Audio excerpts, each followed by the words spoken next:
Hello guys, welcome back to study. This is Dheeraj Kumar. अभी हम बात करने वाले Indian coast guard assistant commandant के बारे में, जहां पे इस बार बम्पर वैकेंसी आई है। हर बार से ज्यादा ऑल टाइम हाई पे है, ठीक है। इससे ज्यादा वैकेंसी कभी नहीं आई थी और ना ही शायद आएगी कि नहीं, भी तो कंफर्म नहीं कह सकते, लेकिन अभी तक नहीं आई थी, ठीक है। मे भी आगे चल के इसे कम भी दे दे, या फिर इसका आधा भी दे दे, या फिर इसका 1/4 भी दे दे, ये तो नहीं पता। लेकिन ये जो भर्ती है अभी तक की सबसे ज्यादा है, और इसकी फॉर्म फिलअप जो है अभी से स्टार्ट हो चुकी है। आज से कहने का मतलब 5 दिसंबर। और आपको किस तरीके से करना, और यहाँ पे दो तीन चीजें मैं फिर से कहूंगा गाइज। यहाँ पे कोस्ट गार्ड नाविक डीबी भर्ती की जो भी वेट कर रहे थे ना, डीबी की भी इतनी भर्ती नहीं आती है। 40 45 50 के आसपास रहती है, और ये 144 के आसपास है, ठीक है। 140 प्लस है यहाँ पे शायद, ठीक है। एक बार मैं चेक कर लेता हूँ। मैंने शायद इसलिए बोला ना कि डेटा अगर एग्जैक्ट हम बात करें तो सुनने में थोड़ा अच्छा लगता है। शायद वाली चीजें थोड़ी सी बेतुकी है। 140 है यहाँ पे, ठीक है। टोटल वैकेंसी 140 है, जो कि अभी तक सबसे ज्यादा है। 144 नहीं है, 140 है। जिसमें ग्राउंड ड्यूटी के लिए बहुत ज्यादा भर्ती है, 110, जो कि अभी तक 110 भर्ती टोटल भी नहीं आती थी। और टेक्निकल ब्रांच के लिए 30 है, ठीक है, जो कि इतनी यांत्रिक के अंदर आती है। तो भाई अगर कोई बच्चा यांत्रिक का है, ठीक है, वो भी जीडी से अप्लाई कर सकता है। और एक चीज मैं बताऊं, अगर कोई बच्चा टेक्निकल से और जीडी से दोनों भरना चाहता है तो वो भर सकता है। मैंने पिछली वीडियो में बोला था कि नहीं भर सकता, बट गाइस भर सकता है। तो ये चीज इंपॉर्टेंट है, ठीक है। अगर कोई बच्चा दोनों से भरना चाहता है तो वो भर सकता है, जीडी से भी एंड टेक्निकल से भी, इंजीनियरिंग ब्रांच से भी, दोनों के लिए एलिजिबल है वो। अगर वो है तो भर सकता है, कोई दिक्कत नहीं है, ठीक है भाई। तो ये सभी चीजें जो है मैं बता रहा हूँ। और डीबी वाले ना, जस्ट डीबी का ही सिलेबस है, मैंने पहले भी बताया था। तो डीबी वाले इसको जरूर भरना, छोड़ना मत। और इसको किस तरीके से करना मैं हिंट दे देता हूं आपको। 5 दिसंबर से 11 बजे सुबह से स्टार्ट हो गया। आपको देखो, ज्वाइन इंडियन कोस्ट का .in करके ना स्लैश देखो, सीजी कैट करना है। यहां पे देखो, यहां पे दिख रहा है सीजी कैट है, ठीक है। जो यहां पे मैं आपको बार बार दिखाने की कोशिश कर रहा हूं, सीजी कैट है ये। ओके गाइस, तो इन सभी चीजों को थोड़ा सा ध्यान देना। और एक चीज मैं कहता हूं, यहां पे आओगे ऑफिसर सीजी कैट 2026 पे जाना है आपको।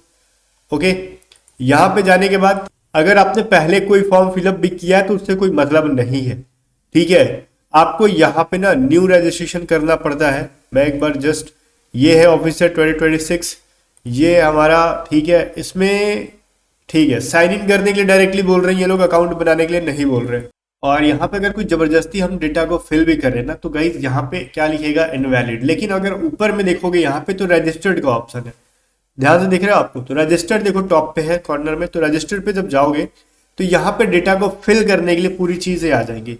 लाइक इसमें आपको अपना नाम डालना है, इसमें फादर्स नेम, मदर्स नेम, ठीक है। नेशनलिटी क्या है, इंडियन है, जेंडर मेल है, मेल ये अप्लाई कर पाएंगे। इसमें अपनी email ID, confirm email ID, mobile number. Mobile number के बाद देखो ओटीपी जनरेट करना होगा आपको, ईमेल एंड मोबाइल का दोनों। तो जो मोबाइल पे आएगा वो ओटीपी और एसएमएस के अंदर फिल करोगे, जो ईमेल पे आएगा वो ईमेल के अंदर फिल करोगे, ठीक है। और where did you get information about Indian coast guard, तो आप यहां से जाके, अगर आप यूट्यूब से देखे हो तो यूट्यूब सिलेक्ट कर लेना, ठीक है। और इसको सबमिट कर देना। आगे बढ़ोगे, रजिस्ट्रेशन कंप्लीट करोगे। एंड गाइज एक चीज मैं यहाँ पे पूरा प्रोसेस तो नहीं बताने आया था, मैंने वैसा कुछ थंबनेल पे भी नहीं लिखा कि मैं यहाँ पे प्रोसेस बता रहा हूँ। यहाँ पे दो तीन चीजों को ध्यान में रखना। अगर आप कोई भी डॉक्यूमेंट अपलोड कर रहे हो, ठीक है, या फिर सर्टिफिकेट यूज कर रहे हो, तो वो गाइज एंड डेट से पहले का बना होना चाहिए। एंडेड इन द सेंस 24 दिसंबर से पहले बना होना चाहिए। इसके बाद का बना कोई भी डॉक्यूमेंट वैलिड नहीं होगा। अगर कोई बच्चा देखो ईडब्ल्यूएस से है, SC ST से है, ओबीसी से है, तो वो सारे डॉक्यूमेंट्स आपके 24 दिसंबर 2024 से पहले के रेडी हो जाना चाहिए। और यहाँ पे डोमिसाइल सर्टिफिकेट सबके लिए नहीं बनवाना है, पहली बात तो। रिलैक्सेशन वगैरह के लिए है तो वो डोमिसाइल सर्टिफिकेट के पीछे ज्यादा मत भागना। अगर आप उन पर्टिकुलर एरिया से नहीं आते हो तो, और रिलैक्सेशन वगैरह नहीं चाहिए तो, ठीक है। अब इसके अंदर मैं दो तीन चीजें और डिस्कस कर दूंगा आपको। अगर आप प्रिपरेशन करना चाहते हो तो आप हमारे बैचेस से प्रिपरेशन कर सकते हो। ऑफिसर 2.0 बैच से हमने पिछली बार भी ऑलमोस्ट सारे बच्चे का रिटर्न क्लियर कराया था, और इस बार भी सबका कराएंगे। एक दो बच्चा भी छूटेगा नहीं रिटर्न क्लियर करने के लिए। 5 दिसंबर से ये क्लास लॉन्च हो रही है, मतलब आज से ये रिकॉर्डेड बैचेस रहेंगी। कम टाइम के अंदर बेटर प्रिपरेशन मैं कराऊंगा आपको। इसके लिए क्या करना है, A to Z study app का लिंक डिस्क्रिप्शन में है, जाओ डाउनलोड करो। और गाइस यहाँ पे हम लोग हिंदी और इंग्लिश दोनों में पढ़ेंगे। अगर कोई बच्चा हिंदी मीडियम से है, उसको इंग्लिश में प्रॉब्लम आती है, तो मैं हिंदी इंग्लिश दोनों पर पढ़ाऊंगा। एंड जब प्रैक्टिस करेंगे तो उसमें से मैं सिखा दूंगा कैसे इंग्लिश के क्वेश्चंस को अटेम्प्ट करना होता है, कैसे कम टाइम के अंदर प्रिपरेशन करना होता है। इसके लिए आपको डिस्क्रिप्शन में दिए गए बैच का लिंक है, ऐप का। ऐप डाउनलोड करो, A2Z स्टडी ऐप। अगर फिर भी पेमेंट करने नहीं आता है, ऐप यूज करने नहीं आता है, तो हमारे टीम मेंबर से व्हाट्सअप करके पूछ सकते हो 7279047787 पे, ठीक है। देर मत करना, इस बैच को फटाक से इनरोल करो, प्रिपरेशन को कंटिन्यू करो। एंड सबसे मोस्ट इंपॉर्टेंट चीज गाइज, यहाँ पे अभी भी बहुत सारे बच्चे पूछ रहे हैं ना कि क्या इसके अंदर अगर कोई टेक्निकल ब्रांच से है, देखो बच्चा ये पूछ रहा है कि अगर मान लो कोई इंजीनियरिंग ब्रांच से है, ठीक है, तो क्या उसको इंजीनियरिंग के या फिर ट्रेड के क्वेश्चन आते? नहीं आते भैया।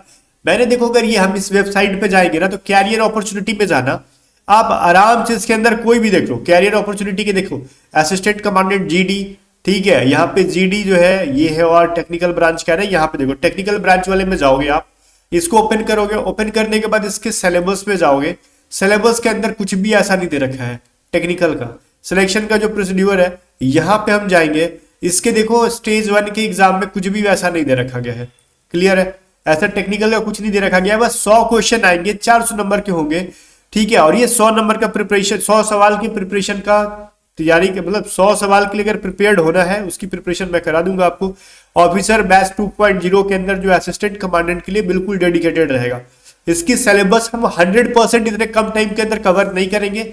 जितना भी सिलेबस है उसका 90% 80% चीजों को कवर करेंगे, और इसकी कट ऑफ बहुत ज्यादा नहीं जाती है। आप 400 में से अगर हम 60% भी स्कोर कर लेना, तो हमारी सिलेक्शन की चांसेस बहुत ज्यादा हाई हो जाती है, ठीक है। हमको 400 में 400 लाने की जरूरत नहीं है, 300 लाने की जरूरत नहीं है। जस्ट आपको 60 to 70% स्कोर करना है, और आप अगर आगे की चीजों को क्लियर कर लोगे तो आपका सिलेक्शन हो जाएगा। और इसमें 70% स्कोर मैं करा दूंगा, बहुत ईजी होगा एग्जाम अगर मेरे से प्रिपरेशन एक बार कर लोगे तो। क्योंकि इसकी सिलेबस अगर आप देखोगे तो सिलेबस वैसा कुछ नहीं है जो आपसे ना हो पाए, ठीक है। सिलेबस के ऊपर एक मैंने कंप्लीट वीडियो बनाई थी, और उसमें बताया भी था मैं क्या क्या पढ़ाऊंगा। तो फिर देर मत करो, और जब भी अगर आप इस फॉर्म को कैफे से फिल कराते हो ना, तो ध्यान रहे, मम्मी पापा के नाम के पहले अगर आपके नाम के पहले अगर मिस्टर लगा है ना, तो गाइज कोई दिक्कत नहीं है, मिस्टर लग के आएगा। अगर मान लो आपने मिस्टर चूज किया और रिसिप्ट के अंदर अगर नहीं भी है, तो टेंशन मत लेना कि मिस्टर का यूज क्या हुआ। ध्यान रखना खाली मिसेज नहीं लगना चाहिए, ठीक है। मिस्टर ही सिलेक्ट करना। और फादर्स नेम के पहले कोई भी मिस्टर वगैरह का यूज नहीं करना है, मदर्स नेम के पहले कोई मिसेज का यूज नहीं करना है।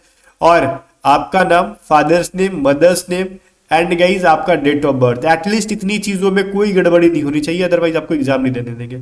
और कोशिश तो यही रहना चाहिए कि आप जहां भी फॉर्म फिलअप करवा रहे हो, एक एक चीजों को बहुत बारीकी से ध्यान से देखोगे, मिलाओगे, 4 बार मिलाओगे, तब भी हम सबमिट करने से पहले उससे 4 बार कहना कि भाई सबमिट करने से पहले ना, पहले मेरे को दिखा, मैं 4 बार मिलाऊंगा तब आगे बढ़ना। अगर वो देरी करता है तो मत फिल करवाना। अगर थोड़ी सी भी फॉर्म में एरर हो जाएगी तो आपका पैसा वेस्ट होगा और एक भर्ती आपकी चली जाएगी। क्योंकि इसकी फी भी देखो अच्छी खासी ही है, 300 रुपए है, और प्लस में 100 रुपए वो लेंगे, 400, ठीक है। अब बैचेज लेके प्रिपरेशन करोगे, वो पैसे अलग जाएंगे, समय जाएगा वो अलग। तो चीजों को थोड़ा सा केयरफुली होकर फॉर्म फिलअप कराना।